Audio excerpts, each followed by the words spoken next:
أعوذ بالله من الشيطان الرجيم بسم الله الرحمن الرحيم وإذا أذقنا الناس رحمة من بعد ضراء مستهم إذا لهم مكر في آياتنا قل الله أسرع مكرا إن رسلنا يكتبون ما تمكرون صدق اللہ العظیم۔ سورہ یونس کا درس 20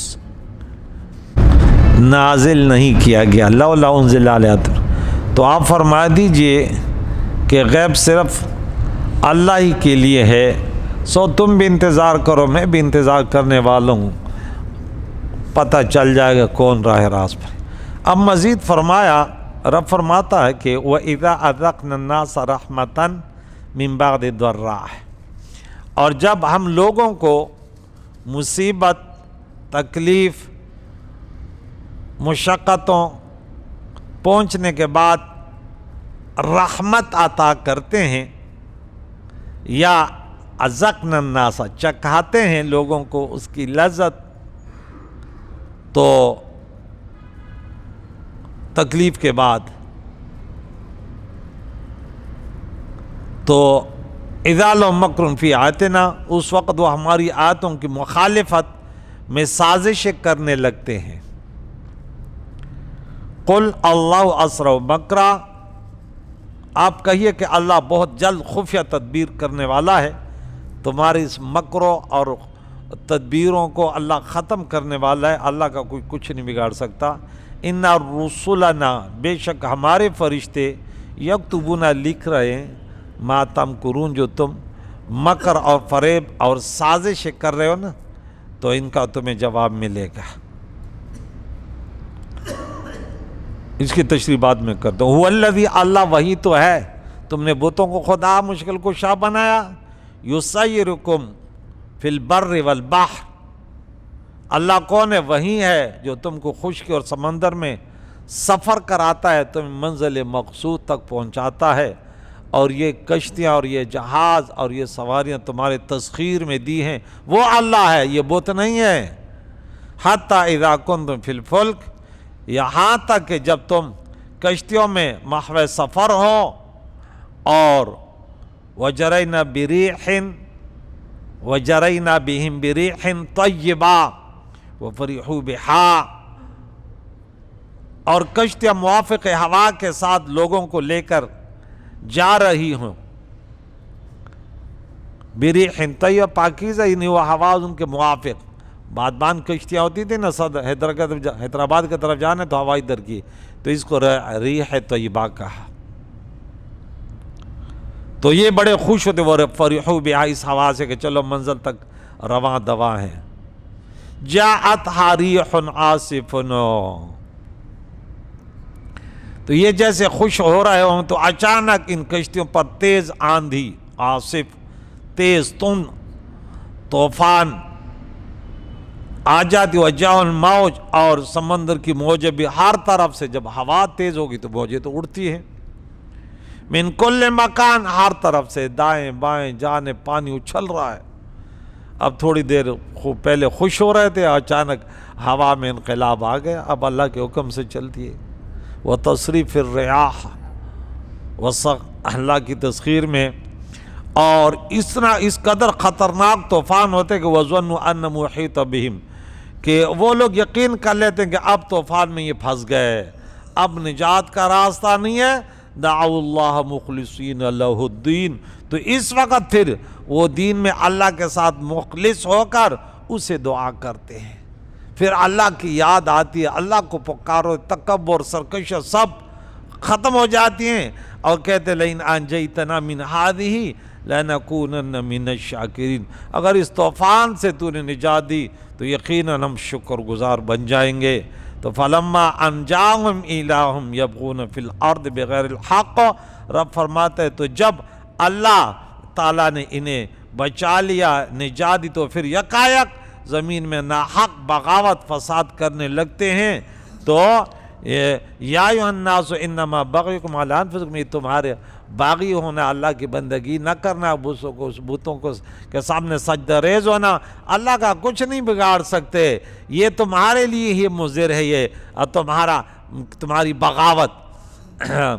متاع الحیات الدنیا، تمہاری زندگی کا کچھ فائدہ ہے یہ دنیا میں جو رہ لو، اور ثم الینا مرجعکم، پھر تم نے ہمارے طرف لوٹنا ہے، فننبئکم، ہم تمہیں بما کنتم تعملون، جو تم کرتے تھے ان کے بارے میں تمہیں بتا دیں گے کہ تم کیا کرتے تھے، پھر تمہیں ان کی سزا اور جزا کا سامنا کرنا پڑے گا۔ تو رب کریم فرماتا ہے کہ ان لوگوں کی ہٹ درمیاں، اور اب یہ تو مشرکین غیر و جہنمیوں کا تذکرہ ہو رہا ہے۔ قرآن پاک ایسی کتاب ہے کہ اس میں کسی فرد کا نام نہیں لیا، ٹھیک ہے نا۔ مسلمان کا ایک الگ کردار ہے جو قرآن بیان کرتا ہے۔ ہماری کوشش ہوتی ہے کہ ہم کسی فرقے کا ذہن بنا کر کسی پر حملہ آور نہ ہو۔ مسلمانوں کے لیے کہ جنتیوں کا راستہ کیا ہے، اللہ سے دعا کرتے ہیں، یا اللہ ہمیں توفیق دے کہ ایسی بات کریں کہ افراط اور تفرید سے بچیں اور لوگوں کو سیدھا راستہ بتائیں۔ ایسے سوشل میڈیا پر ابھی میں درس قرآن پہ ایسے موبائل پر میں دیکھا تو ایک وہ کنویں کا مینڈک لگا ہوا ہے اور ایک مسئلہ، اب میں نے بولا اس کے پیچھے پڑھوں تو یہ کیا فائدہ، اٹھایا میں نے ایک مرتبہ، بولا اس کو ذرا سمجھاؤں کہ تو لوگوں کو کیا بیوقوف بنا رہے ہے۔ ارے یہ آیت تھی، اس حدیث جو تو لوگوں کو بتا رہے حدیث ہے، اس کے مقابل دوسری حدیث بھی تو ہے جس پر ہمارا عمل ہے احناف کا۔ لیکن بہرحال شر پسندوں کے شر سے اللہ بچا، کہہ دو آمین۔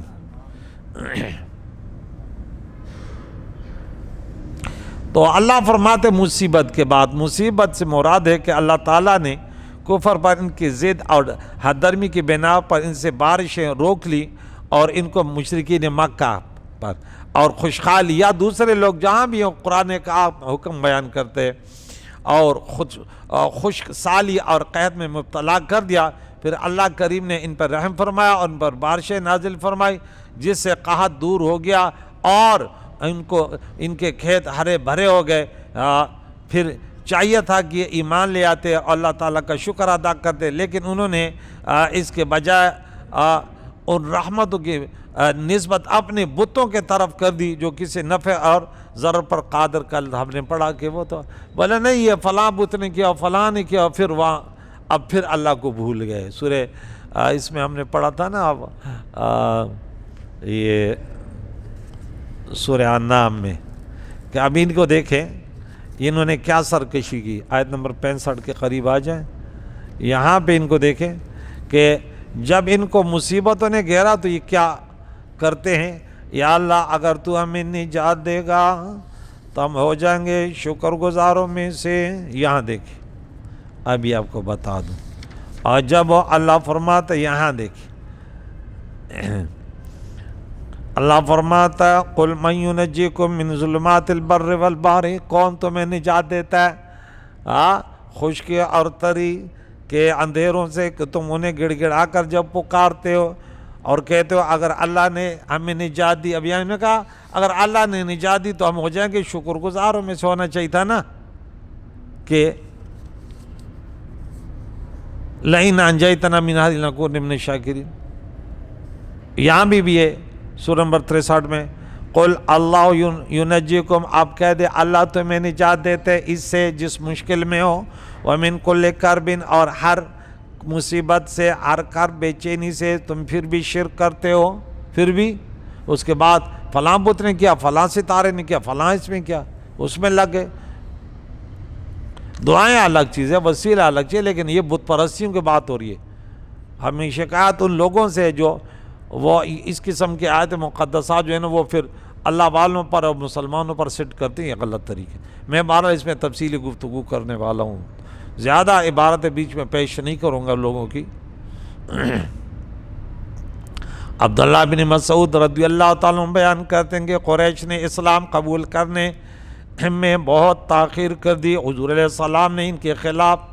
دعائے ضرر فرمائی تو ان کو قحط نے پکڑ لیا، حتیٰ کہ وہ اس میں ہلاک ہونے لگے۔ انہوں نے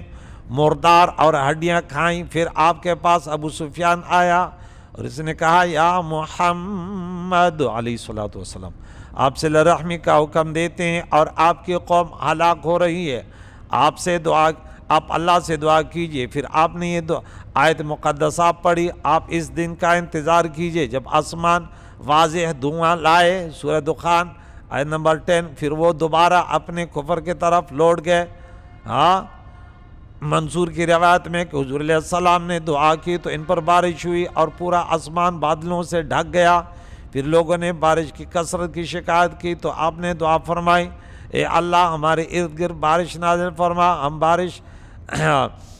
ہم پر بارش نہ نازل فرما، تو بادل آپ کے سر سے چھٹک گئے۔ پھر لوگوں کے ارد گرد بارش ہوئی۔ بخاری کی حدیث ہے 1020 نمبر پر، بخاری کی حدیث سے یہ جو میں نے ابھی ترجمہ سنا ہے۔ اس کے ساتھ حضرت زید بن خالد جوہانی رضی اللہ بیان کرتے حضور علیہ السلام نے ہمیں حدیبیہ میں صبح کی نماز پڑھائی، اس وقت آسمان پر رات کی بارش کا اثر تھا۔ نماز سے فارغ ہو کر حضور علیہ السلام لوگوں کے طرف متوجہ ہوئے۔ پھر آپ نے فرمایا اللہ عز و جل نے ارشاد فرما رہے میرے بندوں نے صبح کی بعض مجھ پر ایمان لانے والے تھے اور بعض میرا کفر کرنے والے تھے، جنہوں نے کہا اللہ کے فضل اور اس کے رحمت سے بارش ہوئی وہ مجھ پر ایمان لانے والے ہیں، اور بعض ستارے کا کفر کرنے والے صفتاروں کہ فلاں ستارے نے بارش برائی، فلاں نے یوں کیا، فلاں نے یوں کیا، اور جنہوں نے کہا فلاں فلاں ستارے کی وجہ سے بارش ہوئی وہ میرا کفر کرنے والے ہیں اور ستارے پر ایمان لانے والے ہیں۔ بخاری میں حدیث 846 نمبر میں، مسلم شریف میں 71 نمبر پر، ابو داؤد شریف میں 3906 نمبر پر، نسائی میں حدیث 1525 نمبر پر موجود ہے۔ پھر انہوں نے یہ خرافات شروع کی، تو یہ جب ان کے مشکلیں دور کر دیتے پھر اسلام کے خلاف سازشیں کرتے ہیں۔ تو رب کریم فرماتے ہیں اگر یہ شکر کر دے، ہم اسے مصیبت دور کر دیتے تو اس طرح گزر جاتے ہیں، گویا جب ہم نے پیچھے پڑھا نا آیت نمبر 12 میں کہ گویا کہ اس کو کبھی مصیبت مشکلات آئے بھی نہیں ہیں۔ تو اس آیت میں تو انسان کے صرف شکر نہ کرنے کا بیان فرمایا تھا، اور زیر تفسیر آیت میں ذکر فرمایا کہ وہ صرف اعراض اور شکر نہ کرنے پر ہی کے اتفاق نہیں کرتے، بلکہ اللہ کی نعمتوں کو اور اس کے احسان کو جھٹلاتے ہیں اور اس کی ہوئی رحمت کو اپنے باطل معبودوں یعنی بتوں اور ستاروں کی طرف منسوب کرتے ہیں، اور اپنی سازشوں سے اللہ تعالیٰ کی آیت میں شر اور فساد طلب کرتے ہیں۔ تو رب کریم ان ارشاد وہی اللہ ہے جو تم سے خشکی اور سمندر میں تمہیں سفر کراتا ہے، حتیٰ کہ جب تم کشتیوں میں محوِ سفر ہو اور وہ کشتیاں موافق ہوا کے ساتھ لوگوں کو لے کر جا رہی ہوں اور لوگ ان سے خوش ہو رہے ہوں، فَفَرِحُوا، اچانک ان کشتیوں پر تیز آندھی آئے اور سمندر کی موجیں ہر طرف سے ان کو گھیر لیں اور لوگ یہ یقین کر لیں کہ وہ طوفان میں پھنس گئے، اب ہلاکت ہی ہلاکت ہے۔ اس وقت وہ دین میں اللہ کے ساتھ مخلص ہو کر اس سے دعا کرتے ہیں کہ اگر تو نے ہمیں اس طوفان سے نجات دی، بچا لیا، تو ہم ضرور تیرا شکر کرنے والوں میں سے ہو جائیں گے۔ پھر جب اللہ نے انہیں بچا لیا تو پھر یکایک زمین میں ناحق بغاوت فساد کرنے پر ابھر آئے۔ اے لوگو تمہاری بغاوت صرف تمہارے لیے مضر ہے، نقصان ہے، کیونکہ اللہ تعالیٰ کے دین کا کوئی کچھ نہیں بگاڑ سکتا۔ دنیا کی زندگی کا کچھ فائدہ اٹھا لو، پھر تم نے ہمارے طرف لوٹنا ہے، پھر ہم تمہیں ان کاموں کی خبر دیں گے، تمہیں جزا اور سزا دیں گے۔ مصائب اور شدائد میں اللہ کو پکارنا، اس سے پہلے اللہ تعالیٰ نے یہ فرمایا، اور جب ہم مصیبت پہنچنے کے بعد لوگوں کو رحمت کی لذت چکھاتے ہیں تو وہ اس وقت ہماری آیتوں کی مخالفت میں سازش کرنے لگتے ہیں۔ اب ان آیت میں اللہ تعالیٰ نے ان کی اس مکر کی مثال بیان فرمائی کہ جب انسان سمندر میں کشتی میں بیٹھ کر سفر کرتا ہے، ہوائیں اس کے موافق ہو، تو پھر اچانک تیز آندھیاں آتی ہیں، ہر طرف سے طوفان لہریں اٹھتی ہیں اور وہ گرد آب میں پھنس جاتے ہیں، اس وقت اس کو اپنے ڈوبنے کا یقین ہوتا ہے اور نجات کی بالکل امید نہیں ہوتی۔ اس پر سخت خوف اور شدید مایوسی کی کیفیت طاری ہوتے ہیں۔ جن باطل معبودوں کو وہ اب تک پوج رہے تھے، ان کی عبادت کر رہے تھے، ان کی بیچارگی اس پر عیاں ہو جاتی ہے، اور کٹر سے کٹر مشرک بھی اس وقت اللہ کریم کے سوا اور کسی کو نہیں پکارتا اور اس کے علاوہ اور کسی سے دعا نہیں کرتا، اور جب تمام مخلوق سے امیدیں منقطع ہو جاتی ہیں تو اپنے جسم اور روح کے ساتھ صرف اللہ عز و جل کی طرف متوجہ ہوتے ہیں اور اسی سے فریاد کرتے ہیں۔ ام حکیم بنت حارث اکرمہ بن ابی جہل کی عقد میں نکاح میں تھی۔ ایک واقعہ اس سے انہوں نے لیا ہے فتح مکہ کا۔ فتح مکہ کے دن وہ اسلام لے آئی اور ان کے خاوند اکرمہ بن ابی جہل وہ مکے سے بھاگ گئے۔ حضور نے تو مکہ فتح کر دیا، اب وہ بھاگے۔ وہ بہت بڑے دشمن کا بیٹا تھا۔ وہ ایک کشتی میں بیٹھے، وہ کشتی تو وہاں جدہ گئے، وہاں سے پھر جہاں سمندر گئے، وہاں سے بولے چلو اب عرب کو چھوڑ دو۔ وہ کشتی میں بیٹھے، وہ کشتی طوفان میں پھنس گئی۔ اکرمہ نے لات اور عزات کی دہائی دی اور اس کو فریاد کی۔ کشتی والوں نے کہا اس طوفان میں جب تک اخلاص کے ساتھ صرف اللہ کو نہیں پکارو گے کچھ فائدہ نہیں ہوگا۔ اب اتنا تو ان کو بھی پتہ تھا کم بختوں کو کہ اخلاص کے ساتھ اس کو پکارو دور کر دے گا، پھر بھی جب نکلے گئے اب شیطان نے کیسے پنجے ان میں اندر گاڑے ہوئے تھے۔ اللہ اکبر۔ مسلمانوں کے لیے سوچنے کا مقام ہے کہ مشرک ایسے نہیں تھے کہ اللہ کو جانتے نہیں تھے، پہچانتے نہیں تھے، اس کی قدرتوں سے ناخبر تھے، سب جانتے تھے کہ بھائی یہاں صرف اللہ ہی نجات دے سکتا ہے، اپنے بتوں کی بے بسی بھی جانتے تھے، اب پھر بھی اب آ رہا ہے نا، چلے جا رہا ہے۔ شیطان نے اب ڈرائیونگ ہی شیطان کر رہا تھا۔ انسان اندھا، وہ کہتے ہیں اللہ فرماتے ہیں سم بکم عمی، بس سب کچھ چلا جاتا ہے، عقل شعور ختم، ہم لا یشعرون۔ اللہ کے سوا اس طوفان سے کوئی نجات نہیں دے سکتا۔ تب اکرمہ کی آنکھیں کھل گئی۔ انہوں نے دل میں سوچا اگر سمندر میں صرف اللہ فریاد کو سنتا ہے تو خشکی میں بھی اس کے سوا کوئی کام نہیں آ سکتا۔ انہوں نے قسم کھائی کہ اگر اللہ نے مجھے اس طوفان سے بچا لیا تو میں پھر سیدھا پیارے آقا دو جہان کی خدمت میں حاضر ہوں گا اور اسلام قبول کر لوں گا۔ پھر انہوں نے ایسا ہی کیا، اور وہ اس کی بیوی پہنچ گئی تھی، وہ لے آئے کہ وہ حضور علیہ السلام کے بارے میں بڑے اچھے وہ امن دیتے اور فنا دیتے۔ حضرت عبداللہ ابن عباس رضی اللہ عنہ بیان کرتے ہیں کہ وہ ایک دن حضور علیہ السلام کے پیچھے سواری میں بیٹھے ہوئے تھے۔ آپ نے فرمایا اے بیٹے یا بنیا، میں تمہیں چند کلمات کی تعلیم دیتا ہوں، تم اللہ کے احکام کی حفاظت کرو، اللہ تمہاری حفاظت کرے، تم دین کی حفاظت میں لگ جاؤ۔ ہاں یہ حدیث ہے، اور سورہ محمد سورہ نمبر 47 آیت نمبر 7 میں یا ایھا الذین آمنوا ان تنصروا اللہ ینصرکم ویثبت اقدامکم، تم اللہ کی دین کی مدد کرو تو اللہ تمہاری مدد کرے گا، تم مضبوط رہو گے، پھر تم کسی سے شکست نہیں کھاؤ گے۔ تم اللہ کے احکام کی حفاظت کرو، تم اس کی رحمت کو اپنے سامنے پاؤ گے۔ جب تم سوال کرو تو صرف اللہ تعالیٰ سے سوال کرو، اور جب تم مدد طلب کرو تو صرف اللہ تعالیٰ سے مدد طلب کرو۔ امام ترمذی نے کہا یہ حدیث صحیح ہے، 2516 پر انہوں نے اس کو ذکر، دوسری کتابیں بھی کافی ساری ہیں جن میں حوالے موجود ہیں۔ ملا علی قاری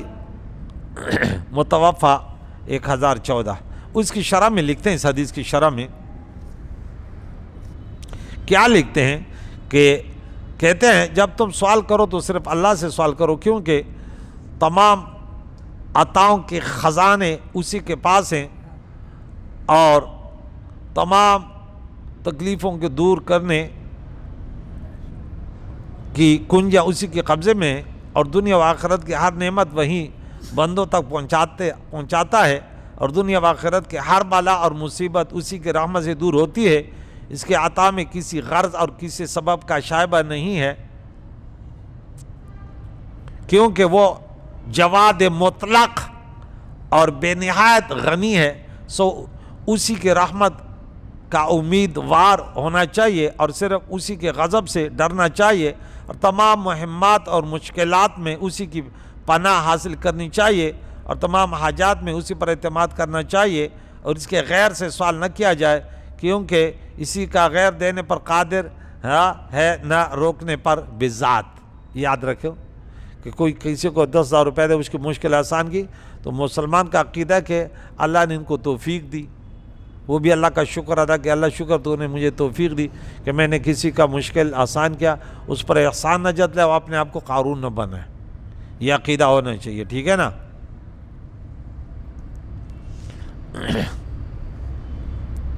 اور صرف اسی کے غضب سے ڈرنا چاہیے کہ ان تمام مہمات اور مشکلات میں اسی کی پناہ حاصل کرنی چاہیے اور تمام حاجات میں اسی پر اعتماد کرنا چاہیے اور اسی کے غیر سے سوال نہ کیا جائے, کیونکہ اس کا غیر دینے پر قادر ہے نہ روکنے پر, دفع ضرر پر قادر ہے نہ تحصیل نفع پر, کیونکہ وہ خود اپنے جانوں کے لیے کسی نفع اور نقصان کے بے ذات مالک نہیں ہے, نہ موت اور حیات کے مالک ہیں, نہ روز قیامت دوبارہ اٹھانے پر قادر ہیں, اور زبان حال سے اور زبان قال سے کسی وقت بھی اللہ سے سوال کرنے کو ترک نہ کیا جائے, کیونکہ حدیث میں ہے جو شخص اللہ سے سوال نہیں کرتا اللہ اس پر غضب ناک ہوتا ہے. ترمذی میں یہ حدیث 3373 نمبر پر, اور مشکات کی جو حدیث ہم نے شرح پڑھی 2238 نمبر پر ہے. سوال کرنے میں انکساری کے طریقے کا اظہار ہے اور عزت کی سمت کا اقرار ہے, اور رنج اور فاقے کی پستی سے قوت اور طاقت کی بلندی کے طرف افتقار ہے. کسی نے کہا کہ بنو آدم سوال کرنے سے غضبناک ہوتے ہیں اور اللہ کریم سوال نہ کرنے سے غضبناک ہوتے ہیں. لوگوں سے مانگو تو ناراض ہوتے ہیں, انسان کی فطرت ہے. اللہ سے مانگو اللہ خوش ہوتے ہیں. من لم یسل اللہ یغضب علیہ, اس پر غضب فرماتا ہے اگر نہ مانگے. اور جب تم دنیا اور آخرت کی کسی بھی کام میں مدد طلب کرنے کا ارادہ کرو تو اللہ سے مدد طلب کرو, کیونکہ ہر زمانے میں اور ہر برکات المفاتیح جو اس کی مشکات کی شرح ہے جلد نمبر 10 ہے صفحہ 54 پر ہے. اسی کے بعد کچھ علماء نے بڑے سخت کلمات ان کے ضمن میں ان آیتوں میں لکھے ہیں کہ بڑے خطرناک قسم کے, کہ اس قسم کے لوگ یہ مشرک اور فلاں فلاں سخت فتوے ہیں. تو ان علماء نے انبیاء سلام اور اولیاء کرام سے استمداد کو بالکل, جب میں نے نام نہیں لیا ٹھیک ہے نا, ناجائز قرار دینا بھی یہ صحیح نہیں ہے. اور اسی طرح ایک اور عالم ہے, اس نے کہا کہ مشکلات میں فوت شدہ بزرگوں سے استمداد کو شیطانی معتقدات قرار دینا بھی صحیح نہیں ہے, کیونکہ اس سے بشمول صحابہ کرام بکثرت صالحین امت کے عقائد کو شیطانی قرار دینا لازم آئے گا. یہ انہوں نے جواب دیا کہ اس قسم کے سخت کلمات بھی نہیں کہنی چاہیے. خالد بن ولید نے رضی اللہ تعالیٰ نے دشمن کو للکارا, پھر مسلمانوں کے معمول کے مطابق پکارا یا محمد علیہ السلام, پھر وہ جس شخص کو بھی للکارتے اس کو قتل کر دیتے. الکامل فی التاریخ جلد نمبر 2 صفحہ 246, البدایہ والنہایہ جلد نمبر 6 صفحہ 324. امام ابن ابی شیبہ حضرت ابن عباس رضی اللہ تعالیٰ سے روایت کی کہ کرامن کاتبین کے علاوہ اللہ تعالیٰ نے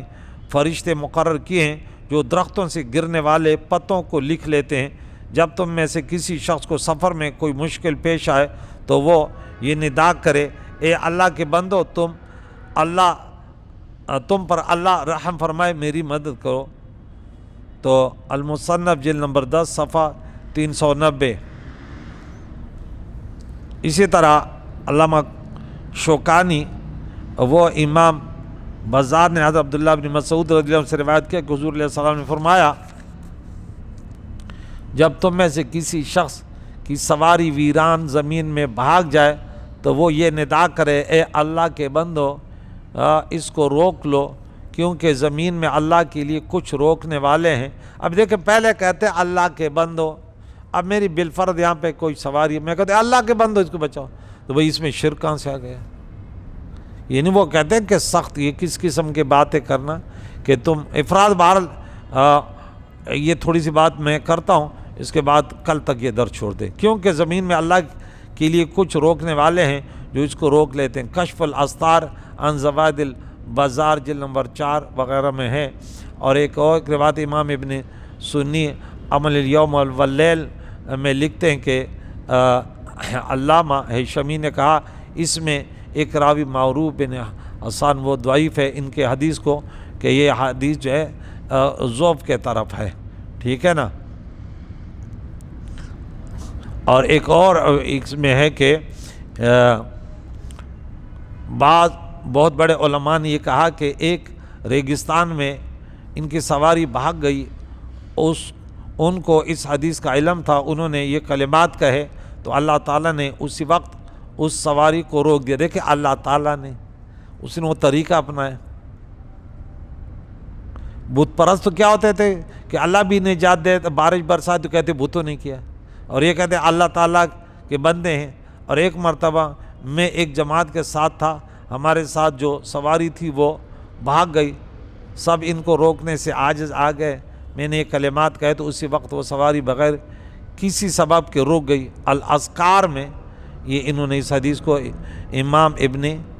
سنی سے یہ کتاب وہ نقل کی انہوں نے، تو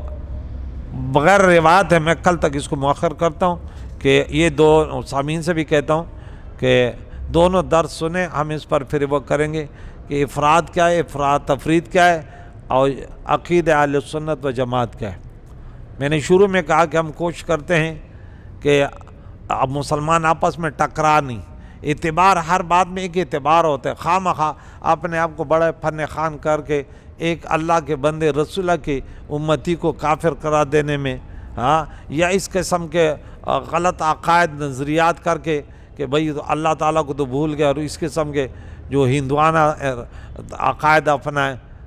تو وہ اس کا بھائی ہم رد کریں گے، لیکن خود نہیں، جو محققین جو معتدل تھے جنہوں نے دونوں طرف اللہ نے انہیں، اللہ تعالیٰ یہ امت تو لازمان ہے کہ قیامت تک رہے گی، اور اس میں افراد تفرید کے شکار بھی ہوں گے لیکن معتدل بھی تو ہوں گے، خوارج آئے، معتزلہ آئے، جبریہ آئے، قدریہ آئے، لیکن اہل السنت و جماعت معتدل تو وہ رہے نا۔ تو وہ اس حدیث کی کیا مراد ہے، اس سے کیا ہے، صحیح کیا ہے، غلط کیا ہے، اس پر تھوڑا سا درس مزید کروں گا۔ کریم مولا سے دعائے، آیت مقدسہ ہم نے 3 پڑھ لی، اور اس کی تشریح کل پر انشاءاللہ وہ اس کی تشریح کریں۔ کریم مولا سے دعا ہے ہمیں صراط مستقیم پر گامزن فرمائے، ہماری مشکل آسان فرمائے، ہمیں اس راستے سے بچائے جس میں اللہ کی رضا نہیں ہے، پیاری نبی کی شریعت کے موافق نہیں ہے۔ کریم مولا ہم سب کے محرومینوں کی مغفرت، زندوں کو دین اسلام پر جنہیں اس پر موت نصیب فرما، صلی اللہ علیہ وسلم۔